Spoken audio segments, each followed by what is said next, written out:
읽어주는 교과 둘째 날 4월 18일 월요일 홍수가 일어남. 노아의 행동을 표현하기 위해 사용된 히브리어 동사 아사는 만들다라는 뜻인데 이 단어는 창세기 1장에 등장하는 창조 사건의 핵심 단어이다. 하나님께 순종한 노아의 행동이 하나님의 창조하시는 일을 닮았다는 뜻이다.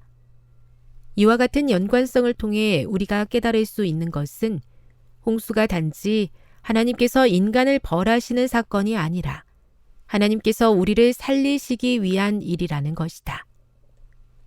창세기 7장을 읽어보라. 홍수에 관한 묘사가 우리에게 창조 사건을 기억나게 하는 이유는 무엇인가? 두 사건의 유사성을 통해 우리는 무엇을 배울 수 있는가? 홍수에 관해 기록해 놓은 성경 말씀을 유심히 살펴보면 창조 이야기 때 사용된 것과 공통된 단어들과 표현들이 많이 있음을 발견하게 된다. 7, 남자와 여자, 암수, 그 종류대로, 들짐승, 새, 기는 것들, 그리고 생명의 기운. 이런 관점으로 보면 홍수 이야기는 창조 이야기처럼 보이기도 한다. 홍수 이야기 속에 나타난 창조의 흔적은 창조하시는 하나님과 멸망시키시는 하나님이 같은 분이라는 사실을 깨닫게 한다. 하지만 이와 같은 유사성은 희망의 기별을 전달하기도 한다. 홍수는 새로운 창조가 되도록 계획되었으며 이를 통해 세상은 새롭게 존재하게 될 것이었다.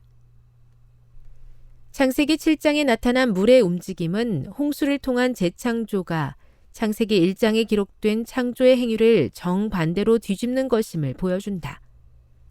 궁창 아래의 물과 궁창 위의 물로 나뉘게 한 창세기 1장과 달리 홍수는 경계를 넘어 터진 물들이 다시 합쳐지게 했다. 이와 같은 과정은 역설적인 기별을 전해준다.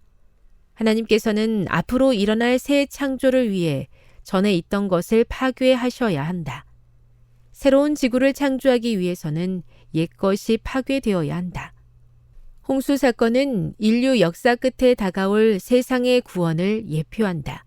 또 내가 새 하늘과 새 땅을 보니 처음 하늘과 처음 땅이 없어졌고 바다도 다시 있지 않더라. 교훈입니다. 홍수 사건은 단순히 세상을 물로 멸망시키는 사건이 아니라 세상을 재창조하기 위한 하나님의 계획이셨으며 이와 같은 일은 세상 끝에도 있을 것이다. 묵상. 홍수 사건을 통해 마지막 때에 일어날 일에 관하여 깨닫게 되는 새로운 사실은 무엇입니까? 적용. 하나님께서 그대 안에 새로운 마음을 창조하시도록 먼저 내려놓아야 할 잘못된 옛 습관들에는 무엇이 있을까요?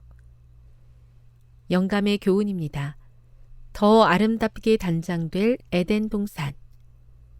우리의 시조가 쫓겨난 순결하고도 아름다운 에덴 동산은 하나님께서 세상을 홍수로 멸망시키기로 작정하실 때까지 세상에 남아 있었다. 하나님께서는 그 동산을 만드시고 특별히 축복하셨으며 그 후에 그분의 놀라운 섭리 가운데서 그 동산을 이 세상에서 철수시키셨으나 거두어 가시기 전보다 더욱 아름답게 단장하여 다시 이 세상에 돌려주실 것이다. 하나님께서는 이 땅에 내리신 그 저주를 받지 않은 완전한 창조물의 한 표본을 보존하기로 계획하셨다. 살아남는 이들 58. 성경에 분명히 예언된 새 하늘과 새 땅에 꼭 들어가 살고 싶습니다. 그 나라에서 하나님과 영원히 살 수 있도록 오늘 제가 살고 있는 삶의 현장에서 하나님의 말씀에 순종하며 충성된 남은 백성으로 살아가게 도와 주시옵소서.